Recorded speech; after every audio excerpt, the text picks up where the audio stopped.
नमस्कार, मैं गौरव जोशी श्रीमती मोहरी देवी तापड़िया गर्ल्स कॉलेज जसवंतगढ़ के इस यूट्यूब चैनल पर आपका हार्दिक स्वागत करता हूं। हम पढ़ रहे हैं समापन की स्थिति में कंपनी लेखे। इस चैप्टर का दूसरा क्वेश्चन आज की क्लास में सोल्व करेंगे। क्वेश्चन है एक्स लिमिटेड ऐच्छिक समापन में चली गई, उस तिथि को चिट्ठा निम्न प्रकार था। तो कंपनी एक्स लिमिटेड समापन में चली गई है। अब एक समापक की नियुक्ति की जाएगी और जो कंपनी की संपत्तियां हैं समापन की तिथि को, उस तिथि को जो कंपनी की संपत्तियां हैं उन संपत्तियों को बेचकर राशि वसूल की जाएगी और उस पैसे से जो दायित्व हैं कंपनी के उनका भुगतान किया जाएगा। तो उस दिन की बैलेंस शीट दी गई है। Balance sheet as eight 31 March 2018। तो वर्ष के अंत में 31 मार्च 2018 को कंपनी ऐच्छिक समापन में चली गई और उस दिन की बैलेंस शीट दी हुई है। इक्विटी एंड लायबिलिटीज जो साइड है उसमें दिया गया है 24,000 इक्विटी शेयर्स हैं 100 रुपये वाले, 2,40,000 की इक्विटी शेयर कैपिटल है। स्टेटमेंट ऑफ P&L जो लाभ हानि खाते का जो शेष है वो है 1,20,000 रुपया, माइनस में है, नेगेटिव बैलेंस है यानी कि ये लॉस हुआ है यहाँ पर। डिबेंचर्स हैं 1,50,000 के, बैंक ओवरड्राफ्ट है 54,000 का और क्रेडिटर्स हैं 60,000 के। तो इस प्रकार से 3,84,000 की जो है लाइबिलिटीज़ का टोटल है। एसेट्स में मशीनरी है 90,000 रुपये की, ये पुस्तक मूल्य है। लीज होल्ड प्रॉपर्टी है 1,20,000 की। इन्वेस्टमेंट्स किए हुए हैं 18,000 के, स्टॉक है 3,000 का, डेटर्स है 1,50,000 के और कैश है 3,000 का। इस प्रकार से 3,84,000 रुपये की एसेट साइड का टोटल है। तो समापन की तिथि को ये बैलेंस शीट दी गई है।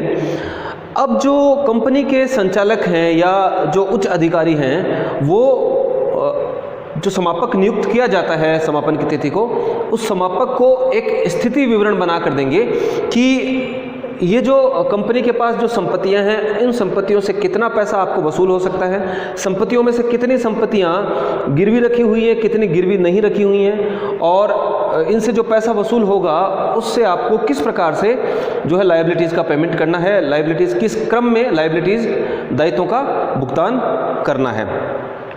तो इसके लिए जो संचालक हैं, संचालकों ने इन संपत्तियों का पुनर्मूल्यांकन किया समापन की तिथि को और पुनर्मूल्यांकन करने पर यह पाया कि संपत्तियों का मूल्यांकन इस प्रकार है। मशीन जो 90,000 रुपये की दिखाई हुई है उस मशीन से 1,80,000 रुपये प्राप्त होंगे। लीज होल्ड प्रॉपर्टी 1,20,000 रुपये की दिखाई हुई है, लेकिन लीज होल्ड प्रॉपर्टी को बेचने से 2,18,000 रुपये प्राप्त होंगे। इन्वेस्टमेंट्स 18,000 के दिखाए हुए हैं, लेकिन अगर उनको बेचा जाए तो 12,000 रुपये प्राप्त होंगे। स्टॉक 3,000 का है, 6,000 रुपये में बिक पाएगा और डेटर्स 1,50,000 के हैं, उनसे 1,40,000 रुपये ही वसूल हो पाएंगे। तो समापन की तिथि को समापक नियुक्त किया जाता है और समापक संपत्तियां बेचकर पैसा वसूल करता है और दायित्वों का भुगतान करता है। तो जो कंपनी के संचालक हैं, कंपनी के संचालक एक स्थिति विवरण बनाकर देते हैं समापक को, समापक की नियुक्ति के 30 दिन के अंदर, कि आप इन संपत्तियों को अगर बेचोगे तो इस संपत्तियों से जो अनुमानित जो वसूल होने वाली राशि है वो इतनी होगी। तो इन्होंने संचालकों ने संपत्तियों का मूल्यांकन किया और ये पाया कि इस प्रकार से राशियां वसूल हो सकती है। आगे दिया गया है बैंक अधिविकर्ष। बैंक ओवरड्राफ्ट पट्टाधिकृत संपत्तियों से सुरक्षित है। पट्टाधिकृत संपत्तियां यानी कि lease hold property, bank overdraft लिया है बैंक से और इसके बदले जो लीज होल्ड प्रॉपर्टी है उसको गिरवी रखा गया है, तो इनसे ये सुरक्षित है लीज होल्ड प्रॉपर्टी से। पूर्वाधिकार लेनदार 3,000 रुपये के हैं। जो प्रेफरेंशियल क्रेडिटर्स है जिनको सबसे पहले पेमेंट करना है कंपनी के समापन पर, वो 3,000 रुपये के हैं, जो 60,000 रुपये के लेनदारों में शामिल नहीं है। क्रेडिटर्स हैं 60,000 रुपये के, लेकिन इनमें ये शामिल नहीं है, ये क्रेडिटर्स अलग हैं और 3,000 रुपये के लेनदार अलग हैं। स्थिति विवरण तैयार कीजिए। संचालकों को एक स्थिति विवरण स्टेटमेंट ऑफ अफेयर्स तैयार करके देना है। Statement of affairs as on 31 March 2018। एक स्थिति विवरण संचालकों को तैयार करके देना होगा। इसमें संचालक जो है संपत्तियों से जो पैसा वसूल होने वाला है पहले वो दिखाएंगे, एस्टिमेटेड रियलाइजेबल वैल्यू दिखाएंगे और संपत्तियों को भी दो श्रेणियों में विभाजित करेंगे। एक तो एसेट्स नॉट स्पेसिफिकली प्लेस्ड, यह है as per list A. List A वाली संपत्तियां हैं, ऐसी संपत्तियां जिनको गिरवी नहीं रखा हुआ है। तो जो संपत्तियां दी गई है उन संपत्तियों में से केवल एक ही ऐसी संपत्ति है जिसको गिरवी रखा गया है, लीज होल्ड प्रॉपर्टी। इस संपत्ति को गिरवी रखा गया है, बाकी संपत्तियों को गिरवी नहीं रखा गया है। तो जो संपत्तियां गिरवी नहीं रखी गई है वो है मशीनरी, और मशीनरी को अगर बेचा जाएगा तो इससे 1,80,000 रुपये अनुमानित मूल्य वसूल हो सकता है। इसके बाद इन्वेस्टमेंट्स को बेचने पर 12,000 रुपये वसूल होंगे। स्टॉक से 6,000 रुपये प्राप्त हो सकते हैं स्टॉक के विक्रय से। और जो डेटर्स हैं, डेटर्स 1,50,000 के हैं, लेकिन 1,40,000 रुपये इनसे वसूल होंगे। और कैश भी संपत्तियों में है 3,000 रुपये का। तो संचालक समापक को एक स्थिति विवरण बनाकर दे रहे हैं और कह रहे हैं कि जो संपत्तियां गिरवी नहीं रखी हुई हैं उन संपत्तियों से आपको जो है अनुमानित इतना पैसा वसूल हो सकता है। इनका टोटल कर लिया जाएगा, 1,80,000, 12,000, 6,000 प्लस 1,40,000 प्लस 3,000, 3,41,000, 3,41,000 रुपये वसूल हो सकते हैं। दूसरा है एसेट्स स्पेसिफिकली प्लेस्ड, एसेट्स जिनको गिरवी रखा गया है और ये संपत्तियां होती हैं एज पर लिस्ट बी। ऐसी संपत्तियां लिस्ट बी वाली होती हैं। तो ऐसी संपत्तियों के लिए 4 कॉलम बनाए जाते हैं। पहला कॉलम होता है एस्टिमेटेड रियलाइजेबल वैल्यू का, कि जो संपत्तियां गिरवी रखी गई हैं उनसे कितना पैसा लगभग वसूल हो सकता है। तो लीज होल्ड प्रॉपर्टी को गिरवी रखा गया है।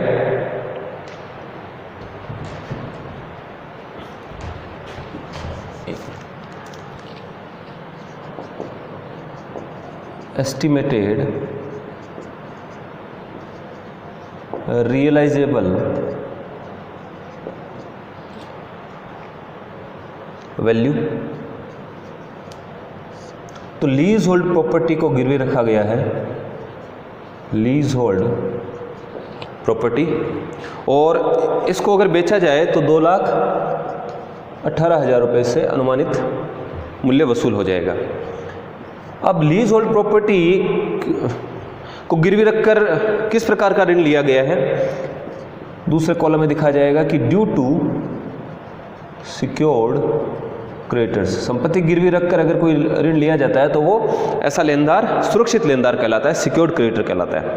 तो कितना देय है उन सिक्योर्ड क्रेडिटर्स को, तो बैंक अधिविकर्ष लिया गया है लीज होल्ड प्रॉपर्टी को गिरवी रखकर। बैंक अधिविकर्ष है 54,000 रुपये का। तो 2,18,000 संपत्ति वसूल होंगे और 54,000 रुपये देने हैं। तीसरे कॉलम में हम दिखाते हैं डेफिशिएंसी। अगर कोई कमी पड़ जाती है, गिरवी रखी हुई संपत्ति को बेचकर जो ऋण लिया था उसको चुकाने में अगर कोई पैसा कम पड़ जाता है तो उसको डेफिशिएंसी कहते हैं। और डेफिशिएंसी को हम मानते हैं फिर अनसिक्योर्ड क्रेडिटर्स मान लिया जाता है। अगर कमी होती है तो अनसिक्योर्ड क्रेडिटर्स। लेकिन यहाँ पर 2,18,000 रुपये वसूल हो रहे हैं संपत्ति को बेचने से और 54,000 के ही बैंक अधिविकर्ष हैं, इसलिए कमी नहीं है। और एक कॉलम बनाया जाता है सरप्लस का, और सरप्लस को लास्ट कॉलम में ले जाया जाता है। Surplus carried to last column. तो सरप्लस कितना है, गिरवी रखी हुई जो संपत्ति है उसको बेचने से 2,18,000 रुपये प्राप्त होंगे और इसके बदले जो लोन लिया था वो लिया था 54,000 का बैंक ओवरड्राफ्ट। तो 1,64,000 रुपये सरप्लस है अधिक के बच रहे हैं। तो एक टेबल के रूप में एक तैयार किया जाता है जो संपत्तियां गिरवी रखी हुई हैं, 4 कॉलम बनाए जाते हैं। अब ये 1,64,000 इस कॉलम में ले जाया जाएगा लास्ट कॉलम में, और जो संपत्तियां गिरवी नहीं रखी गई है उनसे जो पैसा वसूल हुआ उसमें ऐड कर दिया जाएगा। Surplus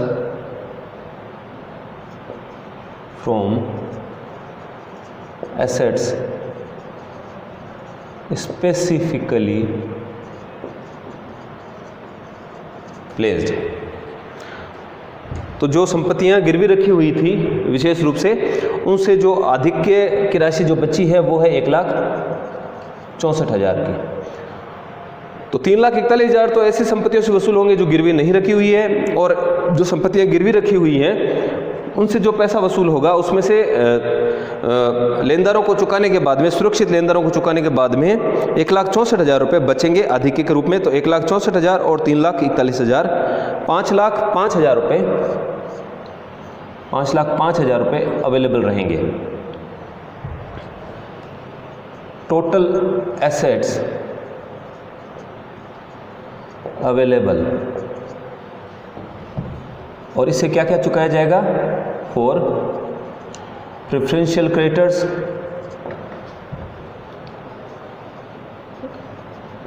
debenture holders and unsecured creditors. तो 5,05,000 रुपये अवेलेबल रहेंगे समापक के पास, किसके लिए? For preferential creditors, debenture holders and unsecured creditors. Summary of gross assets कि ग्रॉस एसेट्स कितनी हैं, जो संपत्तियां हैं उन संपत्तियों को बेचने से जो सकल राशि प्राप्त होगी वो कितनी प्राप्त होगी। तो एक तो एसेट्स स्पेसिफिकली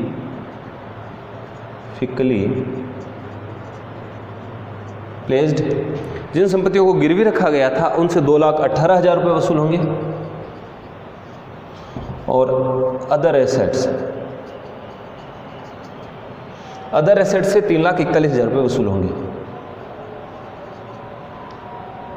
इन दोनों का टोटल है 2,18,000 प्लस 3,41,000,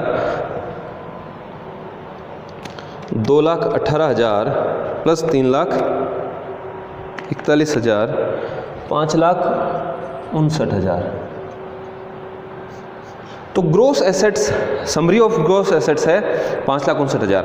जो एसेट्स गिरवी रखी हुई है उनसे 2,18,000 रुपये वसूल होंगे, और जो गिरवी नहीं रखी गई अदर एसेट्स उनसे 3,41,000 रुपये वसूल होंगे। तो जो एसेट्स हैं उनसे सकल राशि प्राप्त होगी 5,59,000, लेकिन लायबिलिटी चुकाने के लिए समापक के हाथ में रहेंगे 5,05,000, क्योंकि 54,000 के बैंक ओवरड्राफ्ट जो सिक्योर्ड हैं उनको पहले ही भुगतान कर दिया जाएगा।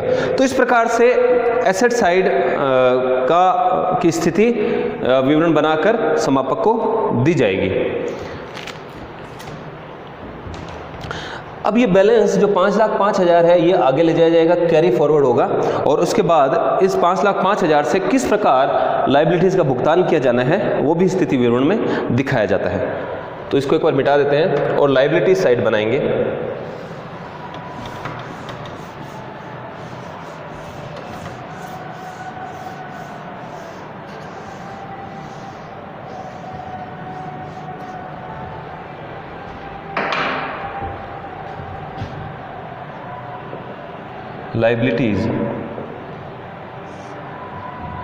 लायबिलिटीज में अमाउंट, और इधर दिखाई जाएगी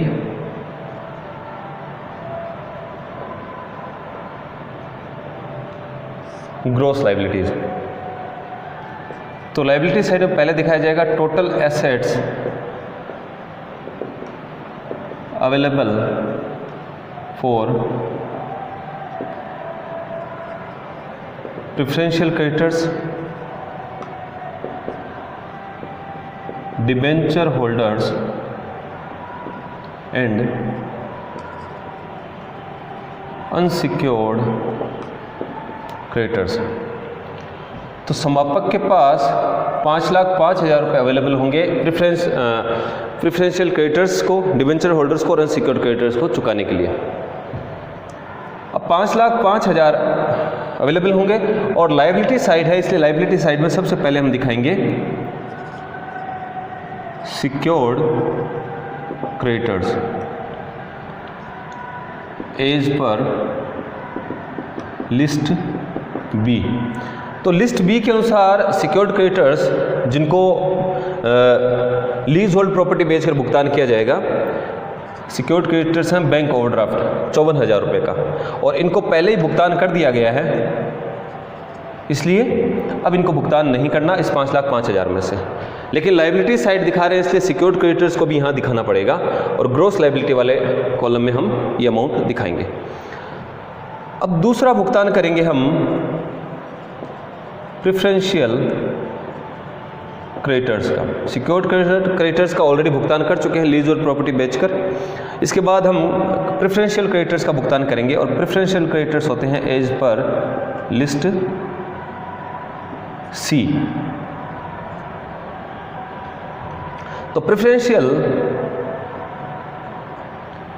क्रेडिटर्स पूर्वाधिकार लेनदार 3,000 रुपये के हैं, तो जो ग्रॉस लायबिलिटीज़ वाला कॉलम है उसमें 3,000 रुपये दिखा देंगे, और 3,000 रुपये का भुगतान 5,05,000 में से कर दिया जाएगा, और 3,000 रुपये का भुगतान करने के बाद बचता है 5,02,000, और ये 5,02,000 रुपये कहलाएंगे total assets available for debenture, total assets available for debenture holders and unsecured creditors 5,02,000 रुपये। अब 5,02,000 में से डिबेंचर्स को पेमेंट कर दिया जाएगा। Debentures as per list D, debentures होते हैं लिस्ट डी वाले। तो डिबेंचर्स का जो अमाउंट है 5,02,000 में से डिबेंचर होल्डर्स को 1,50,000 रुपये चुकाए जाएंगे। तो 1,50,000 रुपये ग्रॉस लायबिलिटी वाले कॉलम में दिखा दी जाएंगे, और 1,50,000 रुपये इसमें से कम कर दिए जाएंगे। तो 1,50,000 रुपये चुकाने के बाद 5,02,000 में से 1,50,000 रुपये चुकाने के बाद बचता है 3,52,000, और ये 3,52,000 रुपये कहलाएंगे total assets available for unsecured creditors. अब 3,52,000 में से जो क्रेडिटर्स हैं 60,000 रुपये के, ये अनसिक्योर्ड क्रेडिटर्स हैं, इनका भुगतान कर दिया जाएगा। Unsecured creditors as per list E. Unsecured creditors list E वाले होते हैं, और अनसिक्योर्ड क्रेडिटर्स को ग्रॉस लायबिलिटी वाले कॉलम में दिखा दिया जाएगा 60,000, और 3,52,000 में से 60,000 का भुगतान कर दिया जाएगा। तो 3,52,000 में से 60,000 का भुगतान करने के बाद में बचता है 2,92,000। तो 2,92,000 बचा है सरप्लस के रूप में, तो ये कहलाएगा surplus as regards unsecured creditors. 2,52,000 बचा है, 2,52,000 अनसिक्योर्ड क्रेडिटर्स को भुगतान करने के बाद बचा है। अब 2,92,000 रुपये बचे हैं अनसिक्योर्ड क्रेडिटर्स को भुगतान करने के बाद। इस 2,92,000 में से अब अंत में जो है शेयर होल्डर्स जो है, इक्विटी शेयर होल्डर्स, उनको भुगतान कर दिया जाएगा। Issued and called up capital 24,000 equity shares of ₹100 each. 2,40,000 रुपये की इक्विटी शेयर कैपिटल है, इसका भुगतान कर दिया जाएगा और इस 2,40,000 को इधर ग्रॉस लायबिलिटीज़ वाले कॉलम में भी दिखाया जाएगा। तो 2,92,000 में से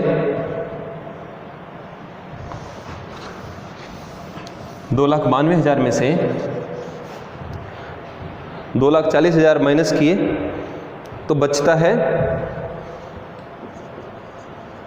52,000 रुपये। तो 52,000 रुपये सरप्लस के रूप में बचे हैं। सरप्लस, इसको कहेंगे सरप्लस एज रिगार्ड्स मेंबर्स। सदस्यों को भुगतान करने के बाद भी सरप्लस बचा है और ये कहलाता है एज पर लिस्ट एच। ये लिस्ट एच के अनुसार है। और जो इक्विटी शेयर कैपिटल है, जो शेयर होल्डर्स को भुगतान किया था, वो होता है लिस्ट जी। अनसिक्योर्ड क्रेडिटर्स लिस्ट ई है। ई के बाद एफ होते हैं प्रेफरेंस शेयर कैपिटल या प्रेफरेंस शेयर होल्डर्स, वो लिस्ट एफ होते हैं। और जो इक्विटी शेयर कैपिटल है वो लिस्ट जी में होती है। इसलिए हमने लिस्ट एफ यहाँ पर नहीं लिखा है क्योंकि लिस्ट एफ वाले प्रेफरेंस शेयर होल्डर्स इस कंपनी के पास नहीं है। तो लिस्ट जी वाली इक्विटी शेयर कैपिटल हमने यहाँ पर दिखाई है। और जो सरप्लस या डेफिशिएंसी बचती है अंशधारियों को भुगतान करने के बाद में, वो सरप्लस या डेफिशिएंसी एज रिगार्ड्स मेंबर्स कहलाती है और वो लिस्ट एच होती है, एज पर लिस्ट एच। तो 52,000। तो ये 52,000 रुपये कैसे आए, इसको हमको दिखाना पड़ेगा। बीइंग, ये 52,000 रुपये कैसे बचे हैं, क्या कारण है? तो बीइंग डिफरेंस बिटवीन, ये किस कारण है कि difference between gross assets less gross liabilities. तो ग्रॉस एसेट्स हमने कैलकुलेट की थी 5,59,000 की, और ग्रॉस लायबिलिटीज का टोटल लगा लेंगे यहाँ पर। ग्रॉस लायबिलिटी वाला कॉलम है, ग्रॉस लायबिलिटीज का टोटल लगा लेंगे। 54,000 प्लस 3,000, 1,50,000, 60,000 और 2,40,000। ये आ रहा है 5,07,000। तो ग्रॉस एसेट्स को बेचने से जो सकल राशि प्राप्त हुई थी वो हुई थी 5,59,000 रुपये, और जो ग्रॉस लायबिलिटीज हैं कंपनी की वो है 5,07,000 रुपये। तो ये जो 52,000 रुपये जो सरप्लस के आ रहे हैं मेंबर्स को चुकाने के बाद भी लिस्ट एच के, वो उसका कारण यही है कि ग्रॉस एसेट्स है 5,59,000 की और ग्रॉस लायबिलिटीज है 5,07,000 की। तो 52,000 का सरप्लस है। तो surplus as regards members as per list H जो 52,000 है, being difference between gross assets minus gross liabilities. तो इस प्रकार से जो संचालक हैं कंपनी के, वो कंपनी के समापन की स्थिति में कंपनी के समापक को उसकी नियुक्ति की तिथि के 30 दिन के भीतर एक स्थिति विवरण बना कर देते हैं, और उससे समापक को इस स्थिति विवरण से सहायता होती है कि संपत्तियों को बेचने से कितनी राशि अनुमानित वसूल हो सकती है, और संपत्तियों को बेचने से जो पैसा वसूल होगा उससे किस क्रम में और किस प्रकार दायित्वों का भुगतान करना है। तो आज के लिए इतना ही। मैं आशा करता हूं कि आज की क्लास में हमने जो क्वेश्चन सोल्व किया वो आपको अच्छे से समझ में आया होगा। इस वीडियो को लाइक कीजिए, शेयर कीजिए, हमारे YouTube चैनल को सब्सक्राइब कीजिए। धन्यवाद।